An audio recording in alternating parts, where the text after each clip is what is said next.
have a pretty icky story to talk about. A GOP candidate in Florida running for the Florida House got banned off Twitter, which that's not the icky part. That definitely should have happened, for calling for the killing of federal law enforcement on the spot, or he used the phrase on site.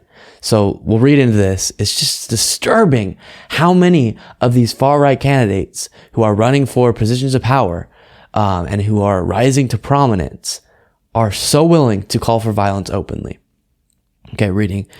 Luis Miguel, a GOP candidate for Florida's House of Representatives, was banned from several social media platforms on Friday after calling to legalize shooting federal agents on site. On Wednesday, Miguel, who is running in Florida House District 20, posted across his Facebook, Instagram, Twitter, and Parler accounts the same message, signed with his name, quote, "Under my plan, all Floridians will have permission to shoot FBI, IRS, ATF, and all other feds on site. Let freedom ring."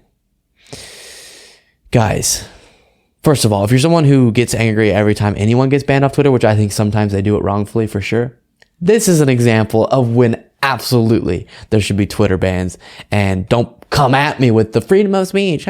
No, a private company can decide they don't want people calling for violence on their platform. That is acceptable. That has nothing to do with the government censoring people. Okay. So that represents to me this idea within the Republican Party that part of our base, again, y'all know I talk about this all the time. There's tons of conservatives who are kind of in a weird spot right now because they like small government. They like the concepts that were marketed to them, maybe not completely honestly, about the Republican Party being the party of family values or Christian party. And they like those things and they're decent people. And now they're like, what do I do? Because look at where the party's going. So I'm not talking about those people whenever I say the Republican Party has done this shift or the right wing, but you know who I am talking about. Kind of the base now of the Republican Party is off the rocker.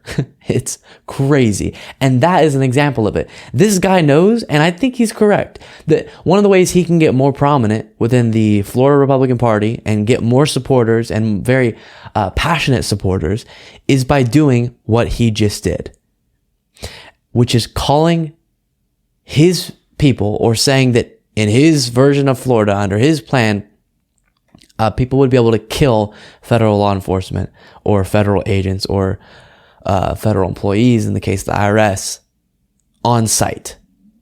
That's just the most overt call to violence possible. Obviously, maybe he's not exactly saying, you go do it, but yes, he is. He's saying you would be able to do it in my version of Florida, so you should do it now, right? And that's super scary. And what I hate about it is I do think this gives him a better chance of becoming a Republican star than ever before. Because right now, with the hatred among the Trump movement towards specifically the FBI, but also the IRS, and then of course the ATF, there's a general hatred there all the time. There's this lust for violence towards these organizations that they've now called domestic terrorist organizations and authoritarian and dictatorial, just because they're investigating the former president, right? Just because they're finally holding accountable someone who's powerful, which is less common in America than regular people being held accountable. And so just because they're doing that, they went through the proper process to get a warrant, raid Donald Trump's home, doing an investigation. He did have the documents they were looking for. They now want violence towards random FBI agents and towards these federal law enforcement organizations. And this guy is tapping into that.